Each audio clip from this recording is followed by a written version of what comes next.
Okay, here we are at Fort Desoto Park in St. Petersburg, Florida on Tierra Verde, Site 65.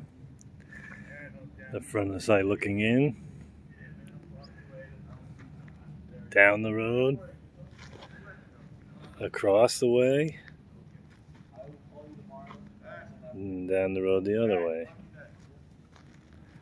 I'll take you into the site. We are using the tent that attaches to the back of the car. Brought our bikes, got power on site, water on site. Brought an umbrella stand because I like it. There's a picnic table. Good. See how it attaches to the car. Got the SUV tent things on each window on the side. Got the car top carrier. Yeah.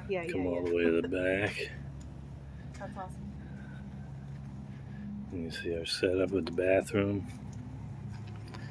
And we made a little vestibule over here just to have a little privacy from the window so that you can leave this open all day.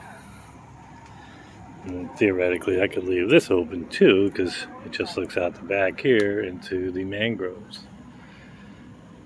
And there you have it.